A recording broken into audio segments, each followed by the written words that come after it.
শফিক, শিশুটিকে ঠিক কিভাবে হত্যা করা হয়েছে জানতে পেরেছেন কিনা এই নিয়ে পুলিশ এবং স্থানীয় যারা রয়েছেন তারা কি বলছেন?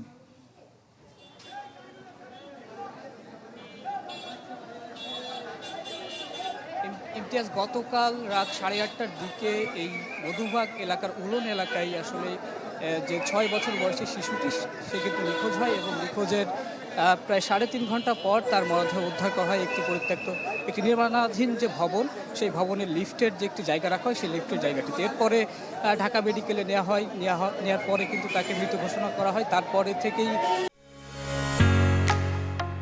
ঢালাইয়ের সেরা প্রিমিয়ার সিমেন্ট। আসলে যারা ভুক্তভোগী স্বজনরা রয়েছেন তারা আসলে দাবি জানিয়ে আসছিল যে কিভাবে এই হত্যাকাণ্ডটি ঘটলো এবং সেই হত্যাকাণ্ডের যে বিস্তারিত তদন্তের বিষয়টি সেই দাবি তারা জানিয়ে আসছিল। তবে দৃশ্যমান কোনো আসলে অগ্রগতি না হওয়াতে এখন এই আজকে সন্ধ্যার পর থেকেই কিন্তু হাতিরঝিল থানার সামনেই পরিবার সহ এলাকার যে মানুষ রয়েছে তারা অবস্থান নিয়েছেন এবং তাদের দাবি যে ভবনটিতে আসলে ওই শিশুটিকে পাওয়া গিয়েছে সেই ভবনের সিসিটিভি ফুটেজ সেটি কালেক্ট করতে হবে এবং সেটি কালেক্ট করে বিচার বিবেচনা করে আসলে দেখার দাবি জানাচ্ছেন যে আসলে কিভাবে শিশুটি মারা গিয়েছে। যদি তাকে হত্যাকাণ্ডের শিকার করা হয় বা তাকে মেরে ফেলা হয়, তাকে যেন সেইভাবে বিচারের আওতায় আনা হয় যারা জড়িত রয়েছেন। একই সাথে এই যারা এখানে এখন পর্যন্ত আপনারা দেখতেই পাচ্ছেন যে আসলে প্রচুর মানুষ এখানে কিন্তু হাতিরঝিল থানার সামনে অবস্থান করছেন এবং তাদের যে দাবি যে ভেতরে আসলে দারোয়ানকে আটকে রাখা হয়েছে, যে বিল্ডিংটিতে